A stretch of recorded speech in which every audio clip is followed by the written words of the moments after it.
Muchas gracias por estar con nosotros.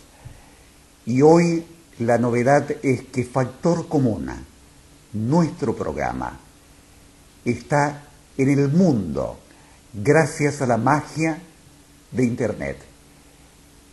www.telecreativa.com, martes y jueves a las 21 horas y los domingos a las 22. Este presente digital no era evidente allá por los años 80, como estudiante de la Universidad de la Ciudad de Nueva York, cuando fantaseábamos sobre las posibilidades ilimitadas prácticamente de este nuevo mundo. Pero nuestras más optimistas, llamémosle así, expectativas, no preveía esta realidad en tan corto plazo, este crecimiento exponencial de las posibilidades en cuanto a almacenamiento casi ilimitado, yo diría ilimitado hoy, velocidad, ancho de banda, las nuevas tecnologías de fibra óptica, nada de eso era aparente en aquel entonces. Y hoy es una realidad. Y esto recién empieza. Pero vamos a empezar con uno de los invitados. Esta es la segunda parte de los pensadores liberales. Agustín Echevarne. ¿Cómo se maneja el poder en este bloque? El poder va de arriba para abajo o de abajo para arriba. Aquí está Agustín Echevarne para develar este misterio. Todo el mundo recuerda a Ricardo López Murphy. Y en la calle también. Ahora, si le preguntan cuál era su partido, ahí va a empezar a haber algunas dudas. Entonces creo que nosotros mismos podemos empezar a trabajar de forma diferente. Si miramos las reglas de juego dentro de un partido, entonces lo que es fundamental es cómo se maneja el poder. Hay básicamente dos maneras. Y lo mismo pasa a nivel de la nación, y lo mismo pasa a nivel de las provincias o de un club. El poder va de arriba para abajo, o bien el poder va de abajo para arriba. Y eso tiene mucho que ver con las reglas de juego de las elecciones, cómo se toman las elecciones.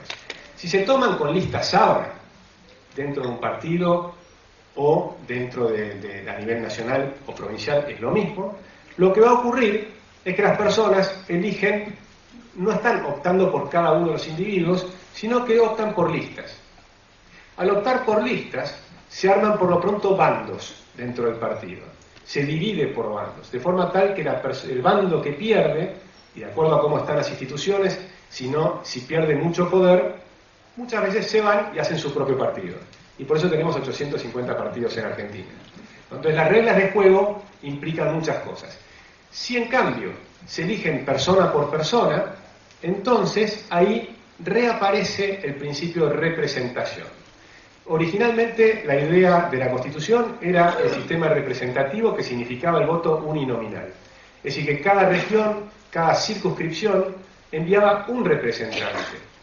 Montesquieu decía que ese representante, posiblemente la mejor forma de elegirlo hubiera sido el azar, la lotería. Entonces, si lo elegimos por lotería, ¿saben la cantidad de problemas que nos evitaríamos? Sería enorme. Pero además, tendríamos mucho cuidado en qué poder le damos a ese señor que va a ser elegido por lotería.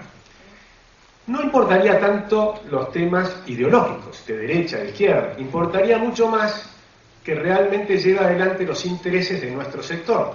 Por ejemplo, la gente que está viviendo cerca del riachuelo, lo que querría es que limpien el riachuelo. A mí me importa si mi representante es de derecha, de izquierda, de donde fuera, arriba, abajo.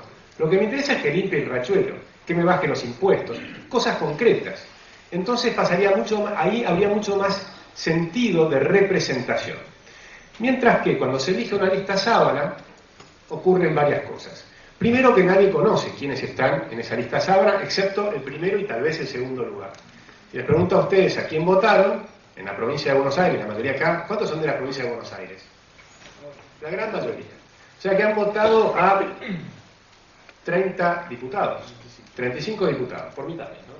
35 diputados y a veces 35 centros.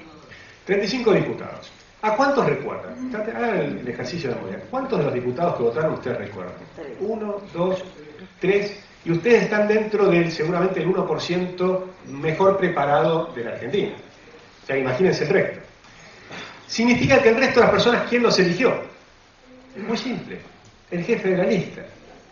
Entonces, si los eligió el jefe de la lista, ¿con quién deben su lealtad?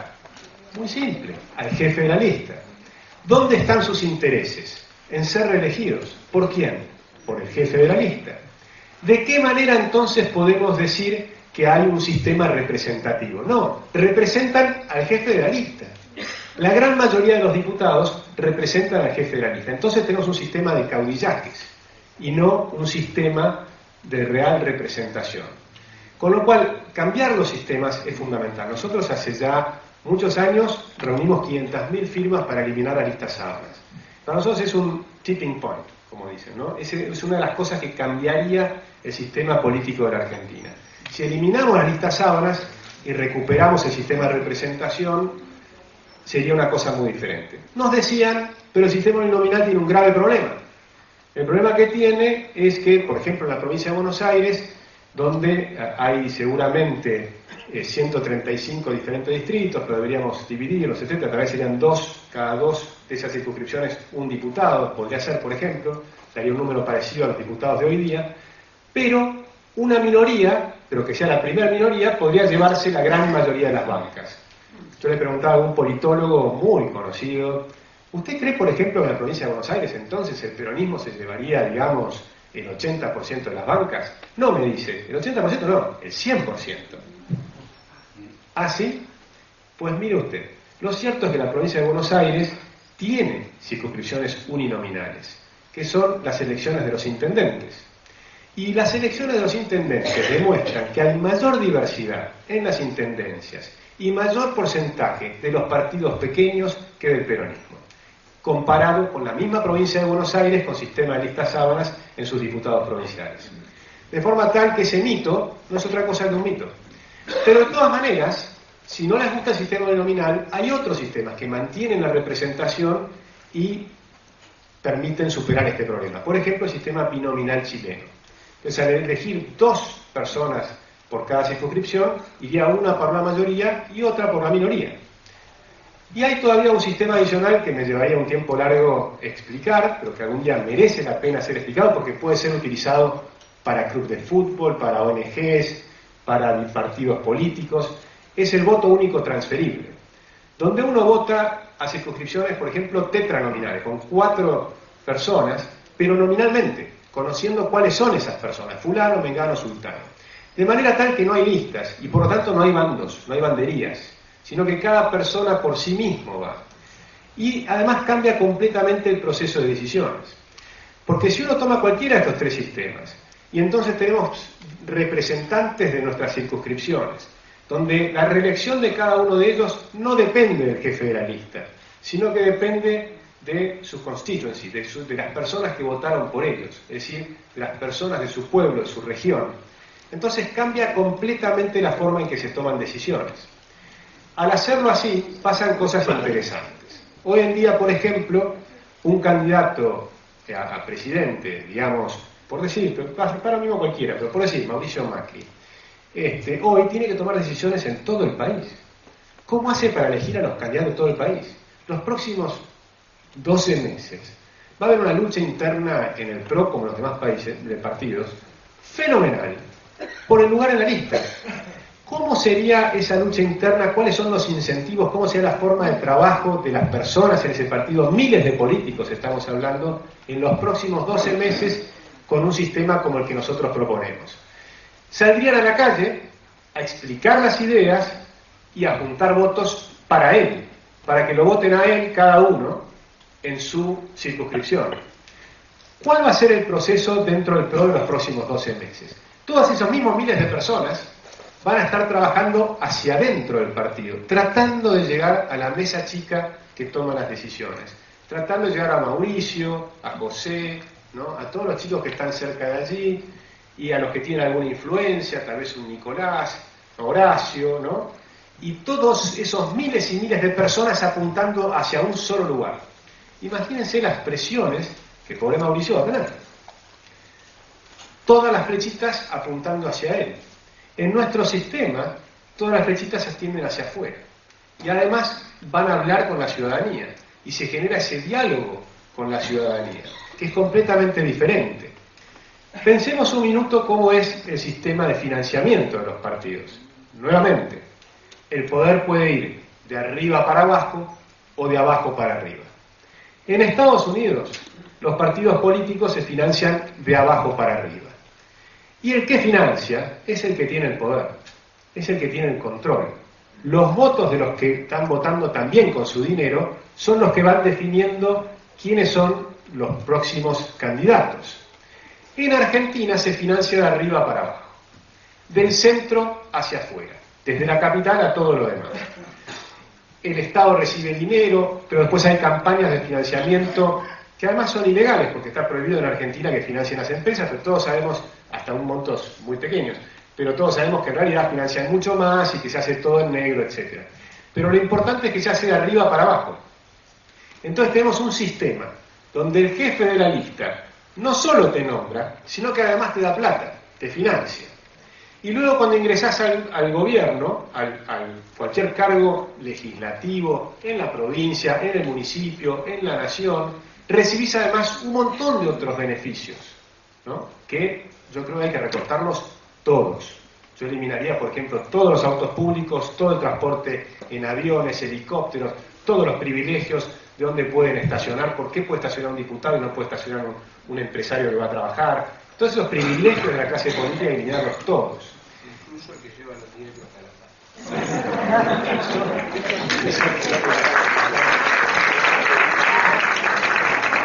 Entonces me parece, y voy cerrando porque no tengo más tiempo, pero no tengo mucho más tiempo, pero me parece que el herramental que nos da Buchanan, o que nos da el pensamiento de la economía aplicado a la política, nos permite hacer una cantidad de conclusiones importantísimas sobre cómo tienen que ser las reglas de juego. Y nosotros lo que tenemos que cambiar son las reglas de juego, son las instituciones, no son las personas. Los argentinos no es cierto que somos más corruptos que el resto de las personas en el mundo. Somos más o menos igual, ¿no? Las cosas aberrantes que ocurren en un país cambian de época y las van a ver en otro país. Uno puede ir hoy en día a un país que parece una maravilla espectacular, imagínense ese mismo país en 1940, y van a ver que es algo totalmente distinto. Uno ve ahora lo que está pasando en el mundo árabe, imagínense que el mundo árabe eran los más desarrollados del planeta hace 1000 años atrás, ¿no? O 500 o 600 años atrás. Es decir, que los seres humanos no son los que definen las cuestiones desde el punto de vista ni de la raza, ni siquiera de la cultura. Son los sistemas con los cuales interactuamos los que van definiendo. Alguna vez me dijo el fiscal Moreno Campo, el ex fiscal, Moreno Campo, que toma cualquier organización, sea una empresa, un país, un partido político, y vas a encontrar que la mayor parte de la gente es amarilla, un sistema de semáforos, ¿no? Verdes, muy poquitos, los perfectamente honestos, ¿no? Esos que podrían arrojar una piedra cuando Jesús preguntó, ¿no? Los perfectamente honestos, los que nunca han pecado, son muy poquitos. Por ejemplo, el otro día, un taxista que devolvió un maletín con $50.000, un perfecto honesto. Luego tenés los rojos, que son los totalmente corruptos, también son muy poquitos. Sería, por ejemplo, el que ve ese maletín custodiado por 3... O el que lo trata de llenar con billetes propios. Pero imaginamos un maletín que tenemos con 3 cámaras y el tipo no solo se roba el maletín, sino las cámaras también. El resto son los amarillos, donde si el sistema funciona bien, hay un buen control, los funcionarios son honestos, al policía no lo podés coimear y al juez tampoco, entonces se comportan como verdes y no los podés distinguir. Si el sistema funciona muy mal, entonces nadie te pone una multa por andar por exceso de velocidad, entonces uno anda con exceso de velocidad. Y fíjense lo que pasa en Argentina, autopista Ilia, todo el mundo 80, Ahora, pasás a la Panamericana y ya la gente va a cualquier velocidad. ¿Por qué? Porque en la autopista India tenés una cámara que te manda la multa a tu casa. En la Panamericana no. Tan simple como todo eso. Entonces cambia la regla de juego y cambia la forma de actitud del ser humano. Fíjense la diferencia. En el sistema desordenado, los amarillos no se distinguen de los rojos. Entonces viene un presidente extranjero del Uruguay y dice, los argentinos son corruptos del primero al último. Si nosotros cambiamos la regla de juego, vamos a cambiar eso y los amarillos se van a comportar como verdes y van a venir a la Argentina y van a hablar del milagro argentino. Gracias.